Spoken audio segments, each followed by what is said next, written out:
Good morning everyone. I am Ismira Bitan Corbotcon as teacher applicant for Senior High School ABM of Alicia Technical Vocational High School. My topic to be demonstrated today is about types of major accounts. Good morning children. Will you please stand for our opening prayer? Silvino, can you lead the prayer? In the name of the Father, and of the Son, and of the Holy Spirit. Amen. Please all be seated. Any absent for today? Where is Pedro? Okay. So, only Pedro is absent for today. Okay, class? Do you still remember our discussion yesterday? Yes, anyone can give our discussion yesterday? Oh, Jasmine. Yes, correct. It was all about counting equation. With a picture flashed in the blackboard, Kirubin Ann, can you state what is it? Yes, correct. The buildings there states for the assets, where asset equals to the loans or our debts to our creditors plus the owners or the capital. Wherein, Mafet, what can you say about this picture? Yes, it's correct. Assets, which is 1,250,000, equals the liabilities of 240,000 plus the owner's equity of 1,010,000. Any one of you who can arrange the scrambled words in the slides?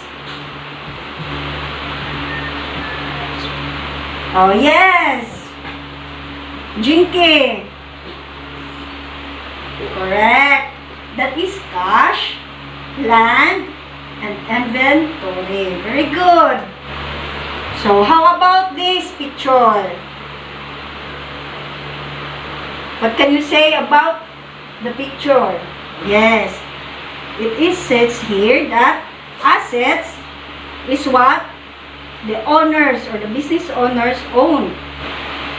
And liabilities, yes, they are what we owed to our creditors. While the equity, yes, equity is where it is the interest of the owners from the assets. So, for today, please look for the pictures in the slides. Can any one of you here classify which picture is under current assets or non-current assets? Yes, Nilo? Correct. The office supplies and the cash is under current assets, while the heavy equipments, land and building are under or classified as non-current assets.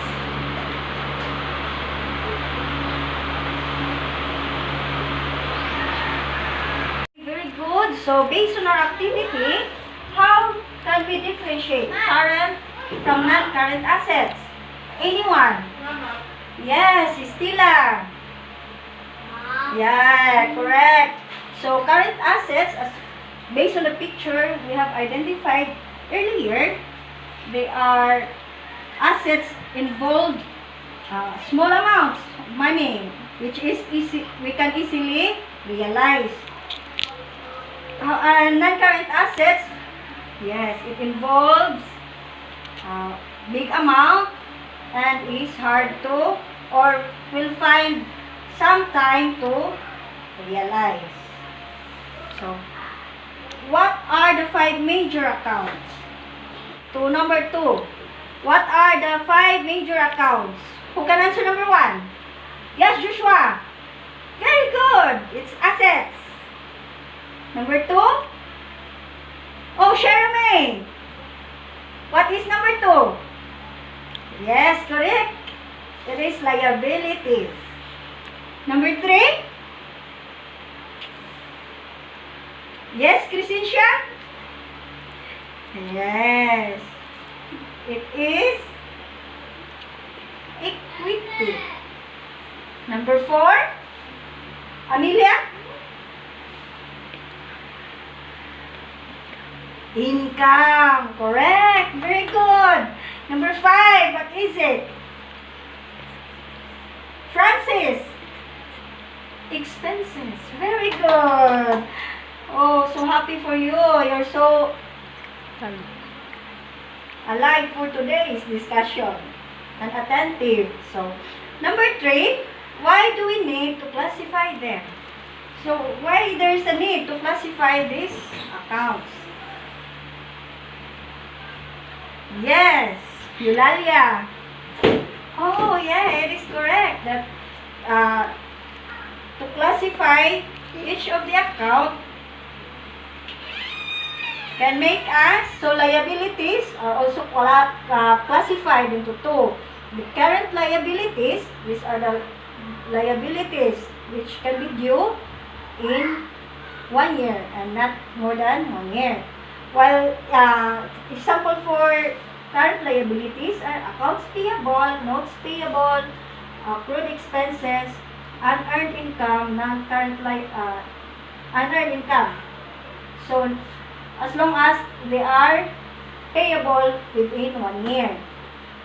If it is more than 1 year, we can classify it as current, a non-current liability. Next is owner's equity. Owner's equity is said to be the residual interest of the owner from the business. It can be derived by deducting liabilities from assets. So, under owner's equity, there are 2 classifications. The capital and drawing. So, when we say drawing, we will withdraw an amount from our capital.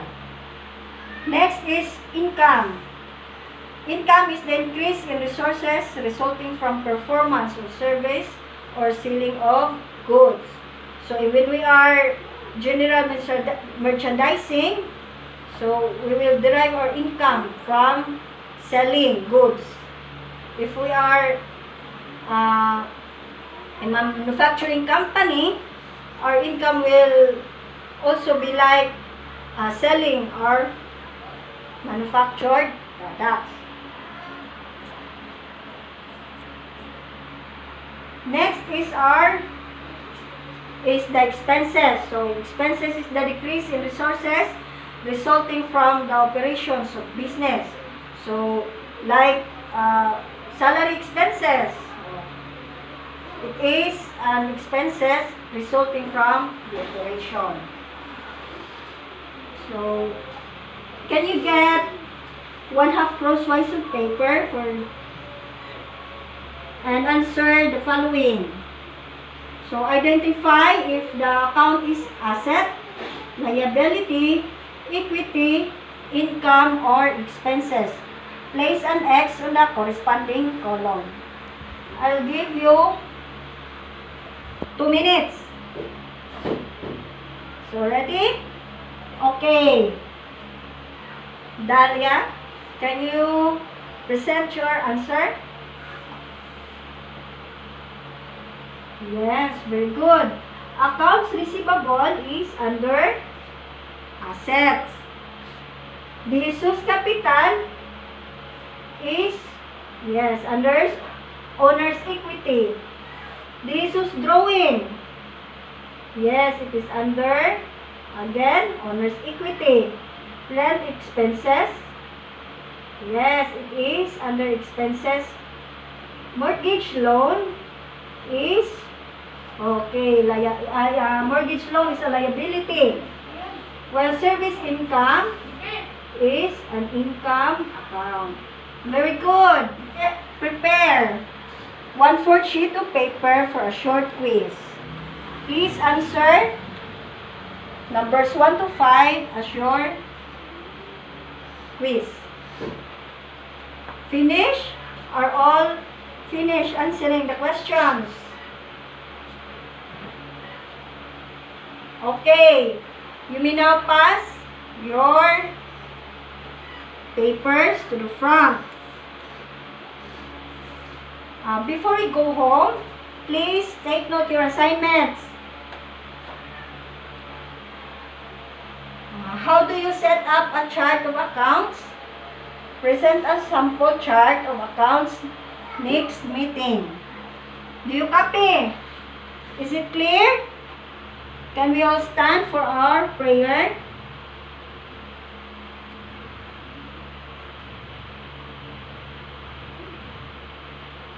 Before that, let's end our discussions with a quote.